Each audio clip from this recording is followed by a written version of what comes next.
बिस्मिल्लाहिर्रहमानिर्रहीम। अस्सलाम वालेकुम स्टूडेंट्स, आपको बाकमाली उर्दू चैनल पर खुश आमदीद। स्टूडेंट्स, उर्दू कवायद व इंशा में से हम आजकल मज़ामीन की पढ़ाई कर रहे हैं और इस सिलसिले के हम 12 मज़ामीन जो है वो मुकम्मल पढ़ चुके हैं और आज हमने मज़मून नंबर 13 पढ़ना है। बेटा, आप लोग अच्छी तरह से जानते हैं, मैंने आपको पिछली वीडियोस में बताया है कि जमात दाहुम में फेडरल बोर्ड के उर्दू लाजमी के पेपर में सवाल नंबर 7 जो आता है वो मज़ामीन के बारे में होता है।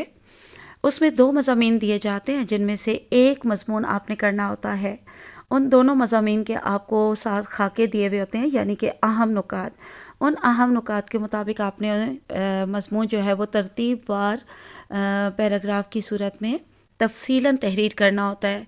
तफसीलन इसलिए कि साथ आपको जो सवाल की हिदायत मौजूद होती हैं उसमें आपको बाकायदा सवाल में बताया गया होता है कि आपने मज़मून कम से कम 500 से 600 अल्फाज पर मबनी तफसीली मज़मून तहरीर करना है।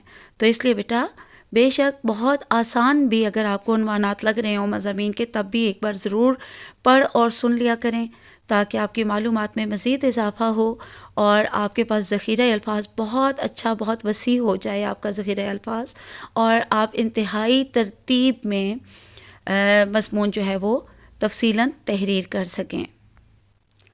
जी बेटे, तो यहाँ पे हमारे पास आज मज़मून है, मज़मून नंबर 13, ईदैन।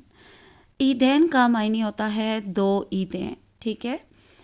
और एक है ईद उल फित्र और दूसरी ईद उल अज़हा। आप लोग बहुत अच्छी तरह से जानते हैं और आप लोग हर साल इंशाल्लाह बहुत अच्छी तरह से मनाते भी होंगे और इनके दोनों ईदों के बारे में आपको बहुत सारा नॉलेज ऑलरेडी हासिल होगा, बहुत सारी मालूमात पहले से आपके पास होंगी। उन्वान देख के आप ये सोच सकते हैं कि इस पर हम बहुत अच्छा तफसीलन तहरीर कर सकते हैं, लेकिन फिर भी मेरा मुखलिसाना मशवरा यही है अपने बच्चों को कि एक बार आप ज़रूर जो है सुनमान को पढ़ लीजिएगा ताकि तरतीबवार लिखने में आपको बहुत आसानी रहे। तो ईदैन के जो लुग़वी मायने होते हैं वो होता है 2 ईदें, यानी दोनों ईदें से मुराद हैं ईद उल फित्र और ईद उल अज़हा। दुनिया भर के मुसलमान साल में 2 बड़े त्यौहार, खुशी के त्यौहार मनाते हैं, एक ईद उल फित्र और दूसरा ईद उल अज़हा, इसलिए दोनों ईदों को ईदैन भी कहा जाता है। यहाँ से भी आप देख लीजिए, लेकिन मैंने ये वाला मज़मून जो है आपको एक और नोट्स बुक से पढ़ाती हूँ, बल्कि दिखाती हूँ, पढ़िएगा आप ख़ुद, क्योंकि वहाँ पे एक तो ज़्यादा तफसीलन जो है वो दिया गया है, दूसरे उसमें हवाला जाती अशार बहुत अच्छे दिए गए हैं। बेटा, अब हम मज़मून ईदैन को तफसीलन देखते हैं। सबसे पहले यहाँ पे खाका है।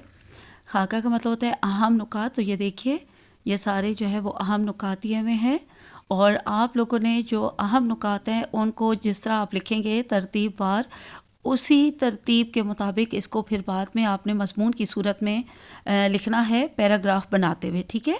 तो आपका हर पैराग्राफ जो है वो तरतीबवार अहम नुकात पर मुश्तमिल होना चाहिए, यानी कि शुरू जो है, इब्तदा जो है हर पैराग्राफ की वो आपके दिए गए अहम नुक्ते से, यानी खाके के पहले नुक्ते से होनी चाहिए, ठीक है। इसी तरह पहला, दूसरा, तीसरा करते हुए ये तमाम जो अहम नुकात हैं इन पर ही आपने तमाम अपने पैराग्राफ जो है वो तफसीलन लिखने हैं। इस तरह से एक तफसीली मज़मून 500 से 600 अल्फाज पर मबनी इंशाअल्लाह आप लिख पाएंगे और साथ बीच में जितने भी आयात व अहदीस के हवाले आते हैं वो लाजमी याद करने हैं। उसके अलावा बीच में हवाला जाती अशार जो हैं वो तो ज़रूर लिखने होते हैं, ठीक है। हंसती हुई सुबह रोज़े ईद आई है, लेके नए जज्बाते सईद आई है, ये खुशखबरी है रोज़ादारों के लिए, रोज़े जो गए उनकी रसीद आई है। उसके बाद आगे फिर ये देख लीजिए पूरा मज़मून इस सफ़े पे जितना भी है। यहाँ पर एक और शेर है, यही है इबादत यही दीनो ईमान के काम आए दुनिया में इंसान के इंसान। फिर आगे ये पैराग्राफ है और एक और यहाँ पर है शेर, मेरे वीराने से कोसों दूर है तेरा वतन, है मगर दरियाए दिल तेरी कशिश से मोजज़न। फिर आगे आपने पैराग्राफ लिखना है। जी, आप अगला सफ़ा देखें और ये जितने भी हवाला जात होते हैं ये सारे आपने ज़रूर लिखने हैं। और ये आगे एक शेर और आ गया है, ज़फ़र आदमी उसको न जानिएगा, हो वो कैसा ही साहबे फ़हमो ज़का, جسے عیش میں یاد خدا نہ رہی، جسے تیش میں خوف خدا نہ رہا۔ اس کے بعد آگے پھر آپ نے پیراگراف فارم میں لکھنا ہے، اور اس کے بعد پھر ہے شعر دیکھتے ہیں، یہ بلکہ پورا بند ہے۔ عید آئی نشاط کی پیامی بن کر، ہنگام سرور و شادمانی بن کر، اے کاش یہ چند لمحہ عیش و خوشی رہ جائیں مسرت دوامی بن کر۔ تو یہ ضرور یاد کر لیجئے گا، جتنے آپ کو آسان لگیں اچھے سے یاد کر سکیں۔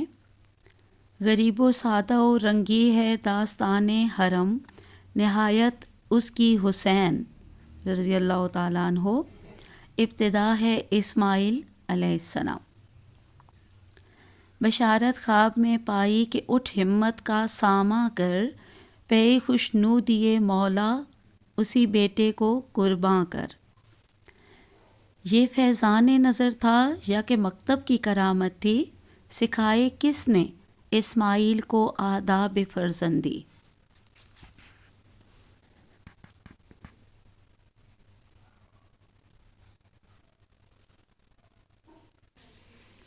یہ اگلے پیج پر ہے، یہ پیراگراف کے بعد جہاں پہ مشیت کا مگر دریائے رحمت جوش میں آیا، کہ اسماعیل کا ایک رونگٹا کٹنے نہیں پایا۔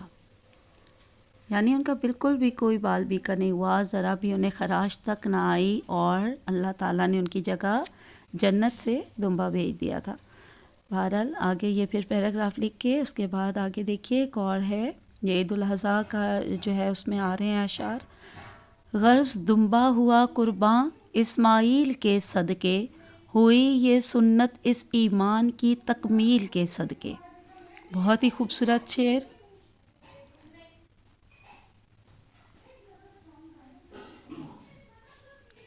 ہیں لوگ وہی جہاں میں اچھے، آتے ہیں جو کام دوسروں کے۔ اچھی طرح سے یہ دیکھ لیجئے، دیکھیے کافی تفصیلی مضمون ہے، بہت سارے حوالہ جاتی اشعار ہیں، آپ جتنے یاد کر سکیں اتنا اچھا ہے، اور یہ لازمی آپ نے اس کی پڑھائی کرنی ہے۔ تو یہ یہاں پہ اینڈ ہو جائے گا، آخر میں بھی یہاں یہ دیا ہوا ہے بند ایک۔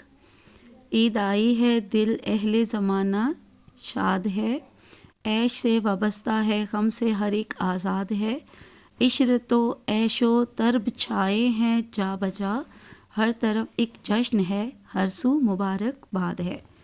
تو چلیے یہاں تک یہ مضمون مکمل ہوا، تو اچھی طرح سے آپ نے اس کو تیار کرنا ہے۔